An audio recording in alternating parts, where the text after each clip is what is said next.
Hello, I'm Darren. We have breaking news. More than 600,000 Americans have kidney failure. While the number of people with kidney failure is enormous, the number of people with its precursor, chronic kidney disease, is staggering. An estimated 31 million Americans, or about 10% of the US population. Diabetes and hypertension cause 2/3 of all cases of kidney disease. 1 out of every 3 Americans is at risk for kidney disease, and kidney disease is now among the top 10 causes of death in the United States. In addition, 9 out of 10 people with early to moderate kidney disease don't know they have it, putting their health in jeopardy. Are you at risk? For more information, contact urbankidneyalliance.org. The life you save may be yours.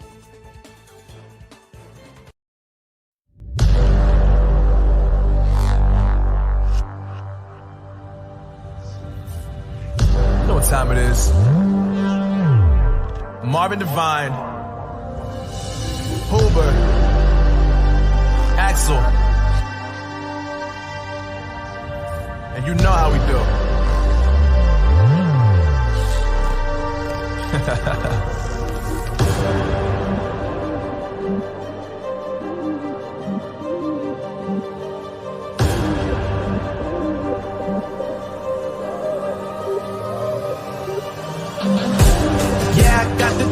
Yeah, I got the juice. Big game cool, make them look like cool. Always play it cool, that's the biggest rule. Forget what they doing, keep on doing.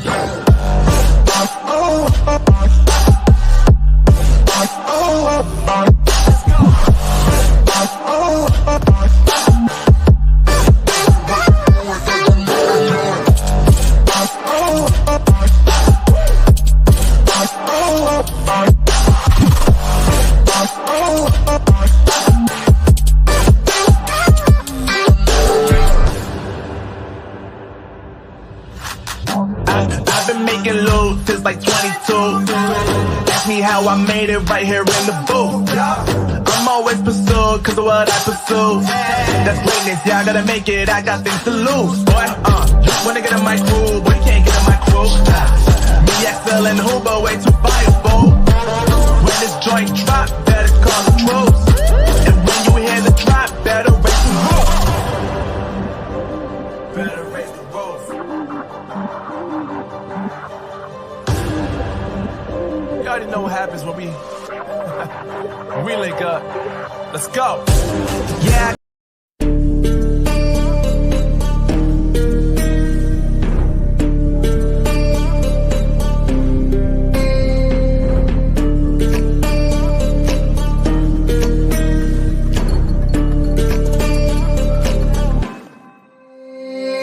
Warriors around, don't get caught in the mosh pit. Fuel to the fire, ain't nobody can stop it. Trouble in my city, but you know I'm across it. Got a 40 on my hip and I'm liable to spark it. Throw down these hits, my click is indivisible. I aim, you duck, I squeeze, now you invisible. I'm not afraid of getting physical. All these different chemicals are fogging up my visuals. Bloods on my hands, got slugs on my gunners. Yo, we notorious, we ain't no runners. Bloods on my hands, got slugs on my gunners. Yo, we some warriors, they ain't called gunners. Bloods on my hands, got slugs on my gunners. Bloods on my hands, got slugs on my gunners. Put on my sweat, put on the beat, put on the map, put on my team. Take out every motherfucker in between, know what I mean? Better myself, better my aim, better my rep, better my name. Killing rappers on my hang, I'm by their chains for the fame. Never thought I would, and now I'm running. You don't wanna follow me, I'm out the fucking front. Good evening, and welcome to a special broadcast of Steve the Kidney Nurse. I'm your host, Steve Belcher. Thank you for watching tonight. Look, this is going to be a great show tonight. You can watch this show on the Urban Health Outreach Media Network, Facebook page, and Steve the Kidney Nurse YouTube channel. Look, it's great to be back on air. It's been about 2 to 3 months since I actually done the show. I took a mental health break, and let me tell you, that break was definitely good. So I'm back tonight for a special show, and then starting in August, September, we're going full blast again for a new season. Great topics, great show. It's going to be some new stuff you haven't seen. Oh, it's going to be awesome. So tune in this fall for new episodes of Steve the Kidney Nurse right here on Urban Health Outreach Media Network and Steve the Kidney Nurse YouTube channel. Now tonight, I have a special guest. I mean, this brother's all the way from New York. Tonight's guest is Dr. Philippe Douyon, who is a kidney warrior, an author, motivational speaker, and founder of the Inlay Brain Fit Institute. Now, you're going to want to remember that, the Inlay Brain Fit Institute, okay? Dr. Douyon is a board-certified neurologist. He completed his residency in neurology at New York University and fellowship at New York Presbyterian Cornell in clinical neurophysiology, okay? He spent the last several years now look, he not only deals with the disease, but he spent the last several years caring for people with neurological disorders with a special emphasis on people with history of epilepsy. So if you got epilepsy or history, you're going to want to watch this show. Seizure disorders and non-epileptic events. Now, after spending years witnessing the deleterious effects of neurological disorders, Dr. Douyon realized that there were a better way to treat these disorders and to serve the people than to prevent the decline of brain health while supporting while supporting body health. So without further ado, I'd like to bring him on, our special guest, Dr. Philippe Douyon, and let me give him the special VIP treatment.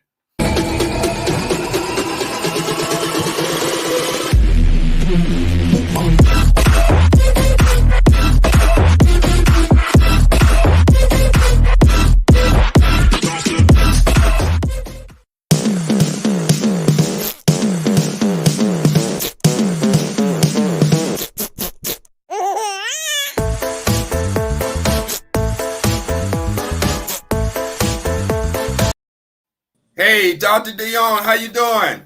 I'm good, Steve. Thank you for having me on, and thank you for that awesome introduction. Man, thank you. You look young. I mean, does anybody ever tell you that? I mean, people tell me this all the time. I definitely think I look younger than I really am.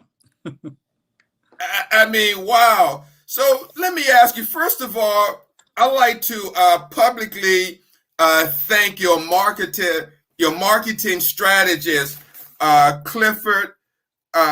Thank you for setting this up and promoting the show. I saw the ads that he put out there, and I just wanted to thank Clifford for that. Yeah, Clifford is awesome. So I thank him as well. So, Dr. Douyon, let me ask you, before we start with your story, again, I want to thank you for being candid and sharing your story. But look, many doctors don't share that part of their life on social media.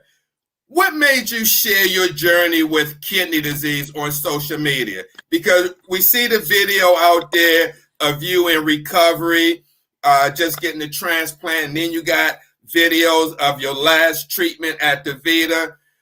What made you share this part of your life when so many other doctors are private with that part of their life? You know, I think that there's this myth that doctors are somehow supposed to be perfect. We're supposed to be of perfect health.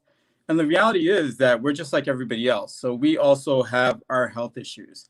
And for me, a lot of times when I'm seeing patients, what allows me to connect really, really well with them is the fact that I've been a patient for more than half my life. So I completely understand what they've been through. I understand what it feels like to look in the mirror and not recognize who you are anymore. I know what it feels like to take a whole bunch of medications and have side effects.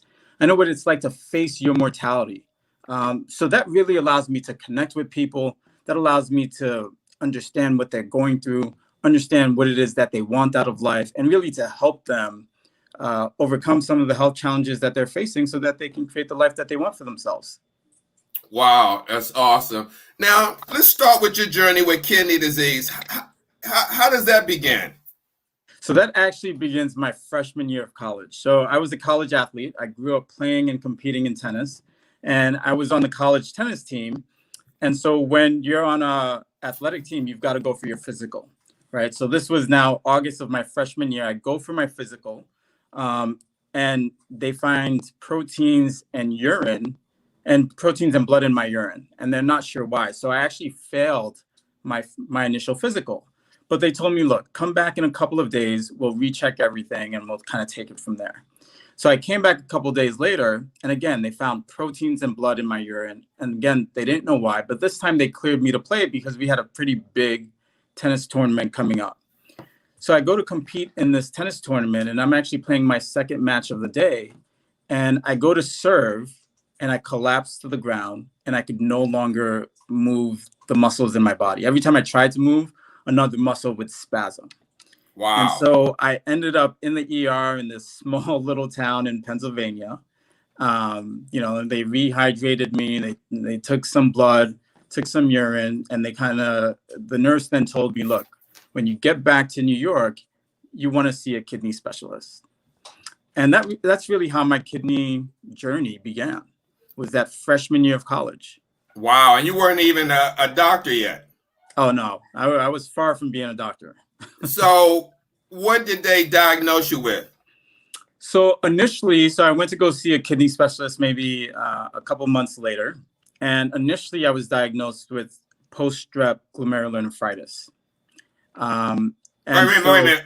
Mention that again, post-strep glomerulonephritis. Yeah, so what they thought was that I had been exposed to streptococcal at some point. So like when people get strep throat. And that as a result, my body, my immune system started to attack my kidneys. We'd find out a couple of years down the line that wasn't the case. I actually had another kind of kidney disease. So, Doc, a lot of people, we all hear that diabetes and hypertension are the two leading causes. And we also hear about these other common causes like polycystic kidney disease, lupus. But you rarely hear people talk about streptococcal causing kidney disease, and that can happen. Yeah, that can happen. Look, when you have a viral infection, right, your body wants to do everything to clear that virus. And sometimes your other organs become collateral damage. And so that's initially what they thought was going on with me. Mm-hmm. So how long were you on dialysis, or when did you start dialysis? So I actually went through college, then went through medical school in kidney failure, never doing dialysis.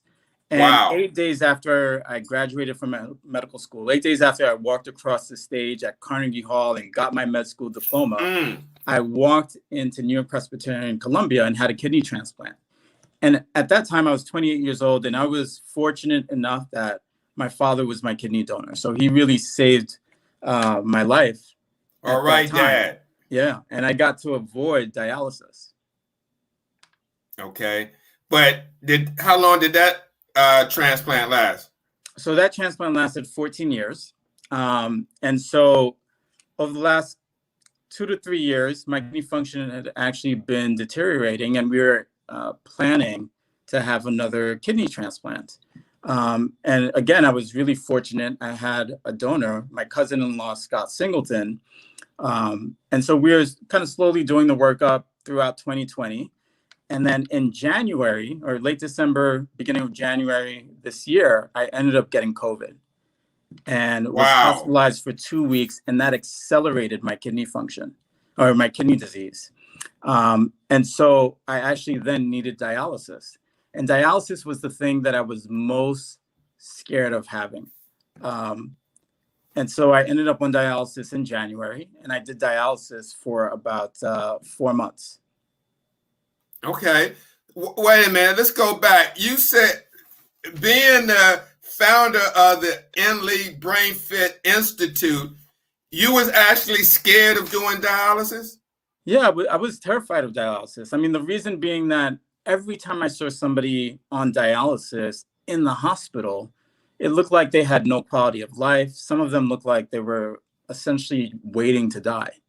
And so when I was told that I needed dialysis, it was really scary for me. And I took probably like a good 24 hours to process that, go through my feelings. And then I needed to make a decision. Was I going to do dialysis the way that I saw people in the hospital doing dialysis? Or was I going to do dialysis my own way? And so I decided I was going to do dialysis my own way. And dialysis can be brutal on the body, right? It's exhausting. At least for me, I had a lot of cramps. I was tired afterwards. But during dialysis, I would work. I would take meetings. I would give interviews. I was doing dialysis later in the day, so that way it gave me a maximum time to recover, right? So I would be done with my dialysis maybe like around 7 o'clock. It gave me that evening and night to sleep and sort of recover. I'd wake up the next day and I can sort of go about my life a little bit more. And then, it would be that second day I would have to do dialysis again. But it gave me the maximum time to recover and enjoy my quality of life, which is really important to me. Now, how did you push through that fear of overcoming going on dialysis? At some point, you had to reason with yourself that, like you said, you had to make a decision. But for people who may be watching the show right now that may be starting dialysis or about to or doing dialysis now that try to still push through those feelings, what helped you? Yeah, I think what helped me was realizing that this was going to give me the best opportunity to get to a kidney transplant and be healthy enough to go through that process, right? And so also what I was doing was in between dialysis sessions, I was trying to have as much of a life as I could, during COVID time. So I would exercise, right? I would do the little exercises I could do. I would spend plenty of time with my sons. I was still working on my business. I was still doing podcasts and doing interviews and, helping other people. And that's one of the things that I find that is really important is when you have those moments where you're feeling down on yourself, like we all go through, especially during tough times, shift your focus off yourself and do something for somebody else, right? And the reality is that we're in healthcare. And so we're constantly doing for other people, right? So it's not so hard for us to shift the focus off ourselves. That releases a lot of endorphins in the body. So it gives you energy. It allows you to feel good about yourself, but it also gives you a purpose outside of just you, which is really important. Right. So like say someone's dealing with kidney disease or kidney failure on dialysis, maybe say going to a hospital and volunteering and helping people who could be a little bit worse off than someone with kidney failure would be something great, or just helping other individuals who may be dealing with situations of their own could help them out. Absolutely. And the reality is that if you're dealing with kidney failure or dialysis, your experience is so vitally important to other people. Right? You have an experience that allows you to relate to other people, allows you to help other people. And that's incredibly important. It allows you to connect with others. And so, I would suggest that whatever tough times we go through, we really try to turn them into our strength because we can really use that experience to help as many people as possible. Wow. That was powerful. Now, let me ask you, how did you come to the decision of getting into neurology? Yeah. So I actually knew that I wanted to be a doctor before I was diagnosed with kidney failure. So before I went to college, I was sort of moving in that direction. And for me, what sparked my interest in neurology was when growing up, I had a cousin who had epilepsy, right? And she was able to grow out of epilepsy, which is great. And then two, when I was a teenager, my grandmother was diagnosed with Alzheimer's. And even though those are two really difficult disorders to witness, it allowed me to appreciate just how powerful and beautiful the brain is when it's working the way that we want it to. And when people are using their brains to create the life that they want instead of allowing their brains to use them. Mm-hmm. Mhm. Now, let me ask you a question. I'm going to go back to your transplant. Um, your cousin donated to you, and so y'all went through the process. Was there ever did you ever experience any anxiety of going through that waiting process for that kidney? So yeah, there was definitely a little bit of anxiety. I had my second transplant actually May 27th of this year. No, congratulations. Thank you, thank you. And for me, what I was most anxious about was just making sure that my cousin-in-law was going to be good and healthy, right? First and foremost, I wanted him to be the priority, his health to be the priority. And so that was what I was most anxious about. Mm-hmm. Wow. How much of an impact has kidney disease had on your life and your career? Oh, I think it's had a huge impact. I mean, I've lived more than half my life at this point with kidney disease. Like I said before, it allows me to relate to my patients really, really well. It allows me to see the world from a completely different perspective, right? I've faced my mortality at this point several times throughout my life, right? So knowing that tomorrow is not always guaranteed and being grateful for what you have today, not living in the past, not focusing all the time on things that may or may not happen in the future, and really just enjoying the present moment, right? So even when I was going through dialysis, and you've got moments where you just feel kind of crappy, you're cramping, you're low energy, you just don't feel great, but then really appreciating and enjoying the moments where that's not the case, where you're feeling pretty good. Mm-hmm. So kidney disease has had a pretty significant impact on my life. Let me ask you, what could you recommend to someone that's doing dialysis and experience those feelings that you just said? I mean, they feel like it's the humdrum day in, day out, the rigmarole, and say they may or may not be on the transplant list. What suggestions could you give these individuals to help them I don't want to say accept, but deal with the process, or I guess accept, because at some point you have to accept what's going on. But what suggestions could you offer individuals who feel like this is they're not living a life, they just existing? Yeah. And so this might be a little bit tough for a lot of people, but this is something that I did. So in my course, I talk about the secret to life is evolution. The secret to life is that each individual needs to evolve, they need to develop themselves. And so even when you're going through something that's as difficult as dialysis, in those moments where you're not feeling bad, it's about focusing on developing yourself. So exercise is focusing on developing your body. Reading may be a focus on developing your mind. Finding a way to develop yourself spiritually, right? Surrounding yourself with people who really support you, who are going to be there for you, who are going to check in on you, people that you can rely on. And sometimes it's just for like a good conversation, or who will just sort of come around and make sure that things are going okay.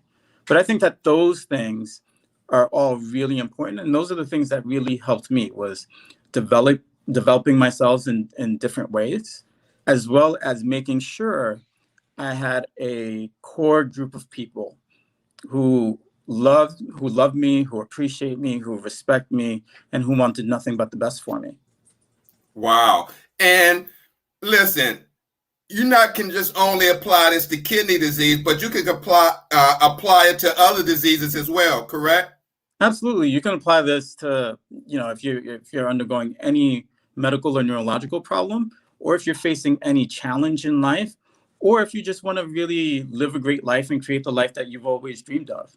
I think that development is key. Developing yourself, evolving yourself is key, but also surrounding yourself with really good people. Because the reality is that our brains, have you ever noticed something like, if you scratch your nose, somebody that you're talking to may scratch their nose just a few seconds later?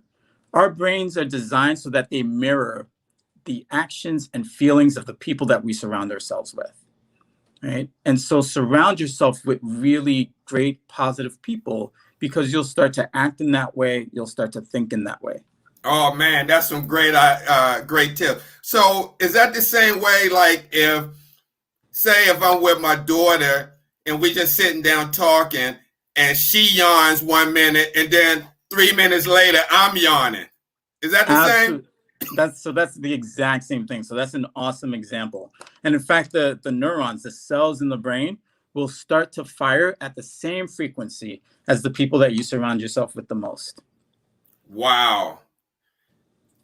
I mean, you're absolutely right about that. I noticed that when I went to nursing school, hanging around nursing students, colleagues who were all doing the same thing. And finally, the brains rapid fire and caught on, and it was like a cohort of individuals learning the same thing. Absolutely. And that's why they even say, like, if you have a group of 5 people who are spending a lot of time together, chances are at some point their salaries will start to match, right? So it's incredibly important that you surround yourself with really great people. I mean, as a doctor, I've seen patients where, they've got some preventable chronic disease that's due to the lifestyle choices that they're making, which aren't so great. And the people that they surround themselves with are other people that are making poor lifestyle choices. Right? And so you're not going to get better if you're not surrounding yourself with people who can support you in the way that you need. Wow, that's powerful. Now let me ask you, Dr. Douyon, what have you learned about yourself during this process of overcoming COVID-19, dialysis, and successfully getting a second transplant? Because I didn't know you were a 2-time transplant recipient. Yeah. What did you learn? What have you learned about yourself during this whole process that you can share with us? Sure. So it's funny, if you asked me this 2 weeks ago, I would have said, look, I'm resilient, I persevere. But a couple of weeks ago, my sons said to me, "Oh, Papi, you're really, really stubborn." And I was like, I'm not stubborn, right? And then I was thinking about it, and I was like, you know what? They're absolutely right. Because if I was not stubborn, I would have passed away at least 3 times this year, right? So I overcame COVID. I overcame dialysis. I got, my second kidney transplant. There's a stubbornness in me that is like, no, I want to live this life. I want to enjoy this life. I want to help as many people as possible. And this is not yet my time to go. So not only am I resilient, not only do I persevere, but I'm also a little stubborn. So my sons are right. Wow. Now, when you did your outpatient dialysis for the 4 months, were you treated any differently because of your status as a medical doctor, or was it even known that you was a medical doctor? So it was known that I was the medical doctor. The place that I did dialysis was DaVita in Jamaica, Queens on Hillside Avenue. And their staff was amazing. Not just with me because I was the doctor, but with everybody. I mean, they had music playing every single day. And it would be like hip hop, reggae. I mean, there was sometimes you felt like you were in the Caribbean somewhere. The nurses were just incredible, right? They talk to you about what was going on with you medically, but also just talk to you on a sort of personal level. And they did that with everybody. I think the challenge for me is that as a doctor, I need to allow other people to do what they do best, right? And so that was something that I realized early on. And it's not being like, why is the dialysis machine beeping? Maybe you want to switch the tubes around or whatever. Let them handle what they're going to handle, right? That's their expertise. But they were amazing. Wow, that's something I got to take that advice on, especially when I go to the hospital and I try to intercede when I'm a patient or something, when I should let the people at the hospital do their work and step out of my role as a nurse. It's good to know what's going on. And so if you've got questions or if you've got serious concerns, but yeah, sometimes it's just like, let them do what they do best and just be the patient right now. Mm-hmm. Okay, so let's change gears for a moment and talk about the Inley Brain Fit Institute. Tell us about that. How did that come about? Yeah, so it is a health and wellness organization that I created. And it came about actually a few years ago when I was in a big group private practice focusing on epilepsy, but also seeing other neurological disorders. And one of the biggest myths that people have when it comes to brain health is that the way that we live our lives, the decisions that we do make every single day, don't have an impact on our brain health. And the reality is that that is so far from true. We see a lot of people who develop strokes because of poor lifestyle choices that they've made. We see a lot of people develop Alzheimer's disease or other dementias because of poor lifestyle choices that they make. Even sometimes people develop seizures and epilepsy because of lifestyle choices that they've made. And so in preventing neurological diseases and chronic medical diseases, your lifestyle has a lot to do with it. But it's not just in prevention. If you want to heal from a neurological disease like a stroke, if you want to minimize your risk of having seizures, a lot of that has to do with the choices that you make. And so at the Emily Brain Fit Institute, it's about teaching people that, showing them how the decisions that they make every single day in terms of the foods they eat, their level of activity, the substances that they choose to ingest, all have a significant impact on brain health, and that they are capable of not just preventing neurological and medical disorders, but also healing themselves from those things by the actions that they decide to take every day. Wow. Now, is this all, how is this done? I mean, is any medication used in this process? No, or so your treatment? Yeah, so through the Emily Brain Fit Institute, I don't prescribe any medication. So it's all done without us even prescribing a single pill. But what I do is prescribe exercise regimens for people based on their neurological and medical challenges that they're facing. May even prescribe certain foods to eat based on their medical and neurological challenges that they're facing.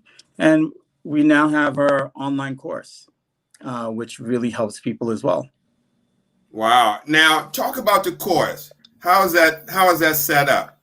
So the way that the course is set up is that it's more than 70 pre-recorded videos that people have access to. And the focus of the course is teaching people how having a mission, vision, and purpose is crucial to your overall health and the quality of your life. Teaching them how your brain evolves based on your mission, vision, and purpose. It's about teaching people how every choice that they make throughout the day influences their brain's evolution. Teaching them how to become the leader that their brain so desperately needs them to be.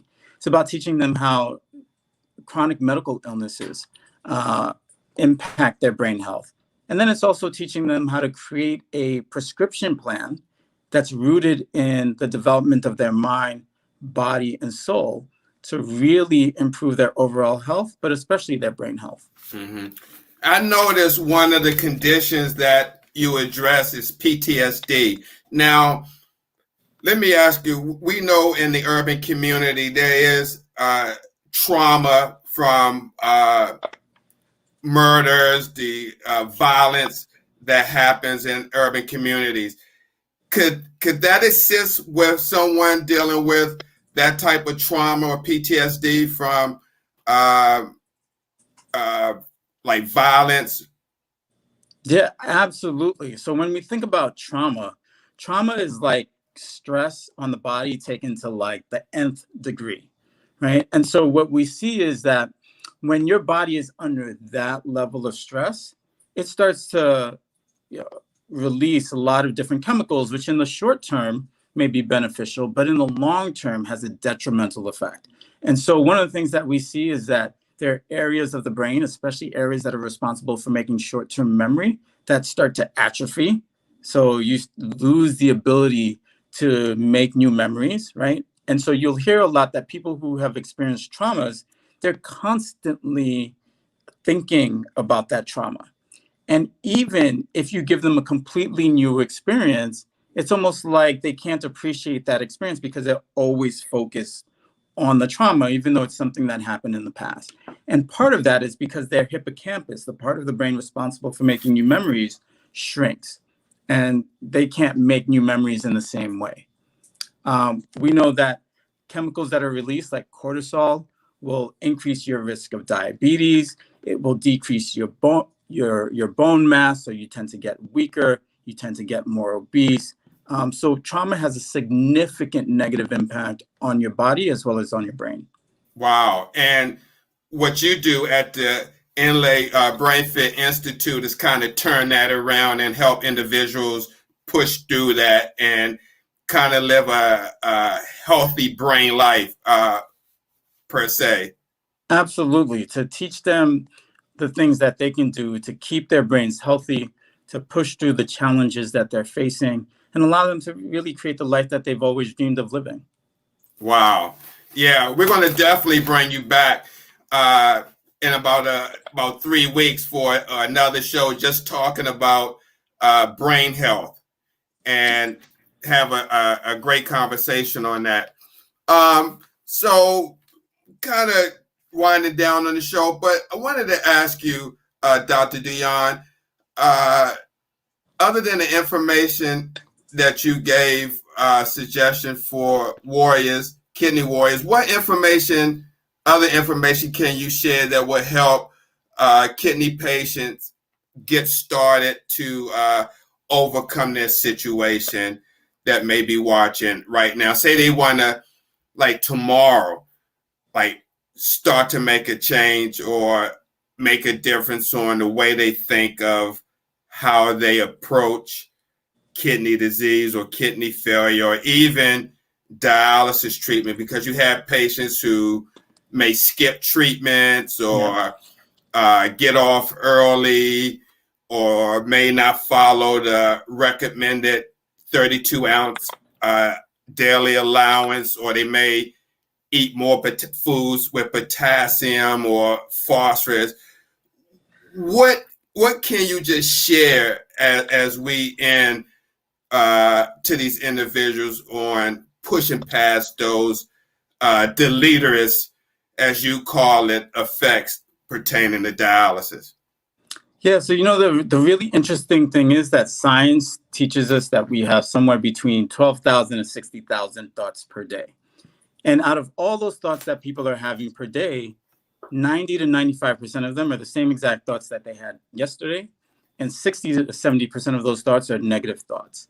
So I would say that one of the things that people really need to do is they need to start thinking differently. And the way that you do that is by giving yourself a completely different experience. You can do that by, reading certain books. You can do that by listening to people who inspire you. You can do that by having a different experience, like traveling. So when I was on dialysis, I think 3 different times I traveled to California and did dialysis in California. And that's an option that's available to a lot of people. So organizations like DaVita, who provide dialysis service, they provide dialysis services all over the world. And so if you need to take time away, you can do that. If you want to take a vacation, you can do that. If you want to go visit a loved one, you can do that. And so I think really giving yourself a completely different experience instead of just going through the motion is going to be really, really important. Awesome. Wow. That was great. I appreciate that, Dr. Young, because there's a lot of individuals, as you know, not just in the United States, but across the world that, don't have access to dialysis as we do in the United States. They may only get to go to treatment maybe twice a week. They just don't have the luxuries as we do here in some places across the world. So thank you for that information. Do you want to give any shout outs you'd like to give out before we kind of end the show? Yeah, your colleagues. I really want to shout out, we shout out Clifford at the beginning, who's done some great marketing work for me. But I really want to shout out my support system. So my parents have been awesome. My cousin Lisa has been amazing. Her husband Scott was my donor. My girlfriend Lonnie has Wow. been a real support throughout this process. So they were my circle, and I really want to shout them out and let them know how much I love and appreciate all of them. That's awesome. That's awesome. So, Doc, would you be willing to come back in several weeks to talk about your program and give some people some opportunity to ask questions and talk about brain health and how people can stay healthy? Absolutely. You name the time, and I will be there. All righty. All right, guys. Dr. Philippe Douyon. Again, are you still working at New York Presbyterian? No, so now since this pandemic started, I've been doing a little bit of teleneurology, but the big focus has really been on my course, which is called Take Charge of Your Brain. And then I also have a book out called Neuroplasticity, Your Brain's Superpower. Yeah, put a plug in for that. Tell us, where can we get that book? And tell us a little bit about, I forgot all about your book. Tell us about neuroplasticity, your brain superpower. Yeah, so the book is available on Amazon. It's available at Barnes & Noble. And so it's really about how our brains adapt, learn, and heal, and things that people can do every single day to control their neurological destiny. Okay, and then one more. You got a character for kids, the neurons? Yeah, I've got the children's book, Nuri the Neuron, which people can find on my website. So it's a little neuron character that I created to teach kids about their brain and to teach them how they can start taking charge of their brains and creating the life that they want for themselves. Oh, that's awesome. That's awesome. That would be a great discussion, especially about kids and brain health and what's happening now with social media and everything centered around that, and how the brain, like you say, it mirrors stuff. So you got kids doing stuff they see on social media that may be harmful, and they don't realize that it's harmful. Yeah, absolutely. So we've got to tackle these issues at a young age, right? Because it's a lot easier to influence and mold children. Adults tend to be a little bit tougher. Wow. All right, guys. Again, Dr. Philippe Douyon, MD, neurologist up in New York City, author of Neuroplasticity, Your Brain's Superpower, and founder of the Inlay Brain Fit Institute. Thank you, sir, for coming on. I really appreciate your time this evening and look forward to having you back and having a discussion on brain health. Thank you so much. I look forward to that discussion also. All right, Doc. Take care. Have a good evening. All right. You too. Take care. All right. Bye-bye. Guys, this was a great show. Again, I want to thank Dr. Douyon for coming on. I'd like to thank his marketing strategist, Clifford, who made this happen as well. And I'd like to thank the many people who commented. We got like 96 comments, engagements. That's a record. But thank you guys for tuning in to Steve the Kidney Nurse Show, and look forward to upcoming shows starting around the mid-August. So look, guys, take care of yourself.